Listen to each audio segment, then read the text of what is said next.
106 रनको हार, त्यो पनि युएसएसँग। यो कदापि पनि एक्सेप्टेबल छैन साथीहरू, यो कदापि पनि एक्सेप्टेबल छैन। किन भन्दाखेरि हामी कहाँ चुकिरहेछौँ, के भइरहेको छ हाम्रो अवस्था के। हामी वर्ल्ड कपमा छनौट त भयौँ, तर वर्ल्ड कपमा छनौट हुँदै गर्दाखेरि हामीले कुनै पनि गेम नहारिकन वर्ल्ड कपमा छनौट भयौँ। त्यो एउटा हाम्रो भनाइको लागि, भन्नको लागि हो हामीले त गेमै नहारिकन हैन, जतिवटा गेम खेलेको त्यतिवटा गेम जितेर हामी वर्ल्ड कपमा छनौट भयौँ हैन भन्ने एउटा बहाना त भयो। तर इन्डिभिजुअल गेमको एनालाइसिस गर्ने हो भने हामीले कुन अवस्थाबाट प्रत्येक गेम जितेका थियौँ, कति रनको आधारमा, कस्तो पर्फर्मेन्स दिएर, कुन खेलाडीले कसरी, त्यो हेर्ने हो भनेदेखि त्यो त्यो त्यो त्यो तपाईँको एनालाइटिक गर्ने हो भनेदेखि तपाईँको हामी त शर्मा नाक बेइज्जत हुने खालको पर्फर्मेन्स थियो हेर्नु वर्ल्ड कप क्वालिफायरमा पनि।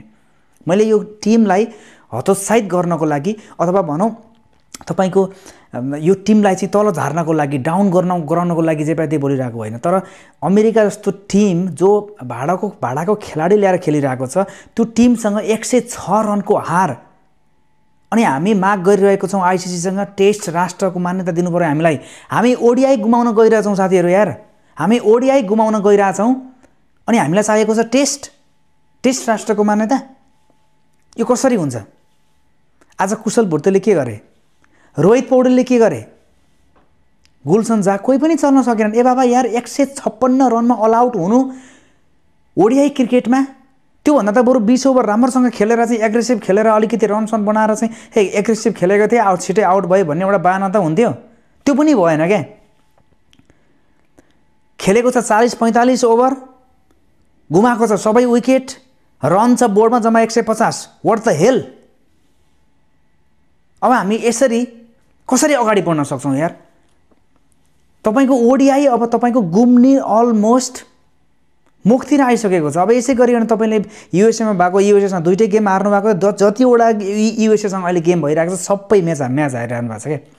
ए बाबा उनीहरूसँग त्यस्तो के चिज छ यार, जो चिज एउटा आफ्नो देशमा ट्यालेन्ट देखाउन नपाएर अर्को देशमा गएर खेलिरहेको खेलाडीहरू छन् जो भाडामा आएका हुन्, कुनै पनि बेला आउट हुन सक्छन् होइन, उनीहरूको करियर लामो छैन। तर तपाईँ त एउटा फ्युचरिस्टिक प्लेयर हो नि त हाम्रो देशको। के त कुशल भुर्तेल भन्ने चिजलाई चाहिँ ट्यालेन्ट भएसम्म ऊ गरेसँग नेपालको राष्ट्र खेल्नको लागि कसले रोक्छ?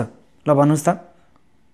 तपाईँ त्यस्तो एउटा चिज, एउटा ओरिजिन क्रिकेटर भएर न एग्रेसन छ, न तपाईँको बडी ल्याङ्ग्वेज छ, केही पनि छैन यार। आयो सट्टा गयो यार। ए बाबा म त्यो क्रिकेटको सबै एक्सपर्ट भएर मैले कुरा भनिरहेको होइन, तर this is too much, this is really too much. अब यसरी तपाईँको हामीलाई न ओडिआई बच्न सक्छ, अब हामी फेरि डिभिजन 3 खेल्नुपर्ने अवस्था आउँछ। So what the hell is going on? Oh my god. Last ओभरको फिनिसिङ हेरौँ, अनि त्यस पछाडि हाम्रो खेलाडीहरूको विदाउट रन विकेट हेर्नुहोस्, के भइरहेछ यहाँ, के भइरहेछ? मलाई लाग्दैन सबै साथीहरू ए बाबा ल बुझ्ने तरिकाले क्रिकेटको मर्म बुझ्नुपर्छ, खेलको भावना बुझ्नुपर्छ, खेलाडीको पर्फर्मेन्स पनि बुझ्नुपर्छ, उनीहरूको फर्म छ कि छैन त्यो पनि बुझ्नुपर्छ हैन, पिचको कन्डिसन के थियो त्यो पनि बुझ्नुपर्छ, हरेक कुराहरू बुझ्नुपर्छ। I know that. तर पनि यो फ्रस्ट्रेसन किन हुँदैन? खोइ क्या एउटा त्यो एग्रेसन खोइ, त्यो बडी ल्याङ्ग्वेज खोइ, त्यो टेम्परामेन्ट खोइ।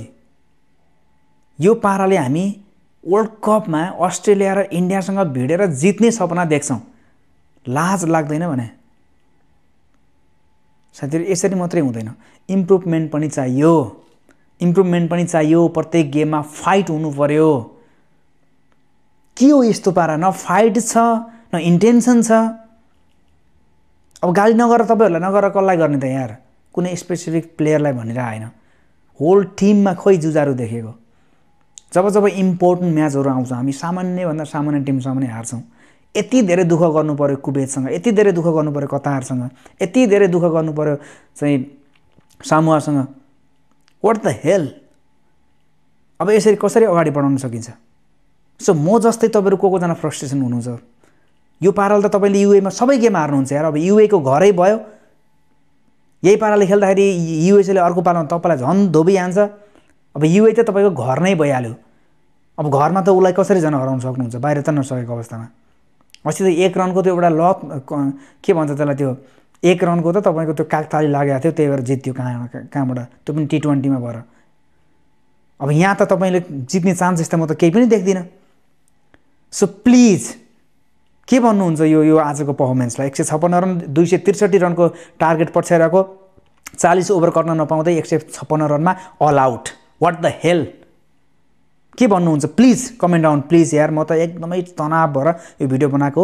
सरी फर एनी कसैलाई केही नराम्रो लाग्यो भनेदेखि, तर this is the bitter truth. यो पाराले क्रिकेटमा अगाडि बढाउन सकिँदैन यार। थट, यस्तो पनि खेल हुन्छ।